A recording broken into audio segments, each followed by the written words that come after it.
আজ ছিল একটি বিশেষ দিন, তাই জন্যে আজকে এখানে করেছিলাম ফিশ চপ। এটা কাতলা মাছের পেটি দিয়ে করেছি, আর আরও ভাজা হচ্ছে, তো তোমাদেরকে এনে একটু দেখালাম। আর এর সাথে খাওয়ার জন্য ছিল টমেটো সস, আর এখানে শসা পেঁয়াজ তো আছেই। আজকে ছিল আমার 5 বছরের বিবাহবার্ষিকী, তো সেরকম কাউকে বলা হয়নি, এই নিজেদের মধ্যেই 5-10 জন লোক খাবো একসাথে। আর এখানে করেছিলাম দেরাদুন রাইস চালের পোলাও, এটা কাজু কিশমিশ দিয়ে করেছিলাম।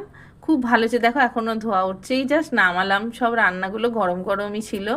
তো এখানে করেছিলাম দেরাদুন রাইস চালের পোলাও, আমি এই ফার্স্ট টাইম করলাম। এমনিতে তো জানোই আমি গোবিন্দভোগ চালের পোলাও করি, তো আজকে অনেকটা পরিমাণে এটা করলাম, তো ভালোই হয়েছিল খেতে। আর এর সঙ্গে করেছিলাম চিকেন কষা, অনেক বড় কড়াই নিয়েছিলাম, বুঝতে পারিনি। 2.5 কিলো মাংস করেছি এখানে, মানে ঢেকে ঢেকে করেছি, তো এর জলেই পুরো, আমাকে আর আলাদা করে জল দিতে হয়নি।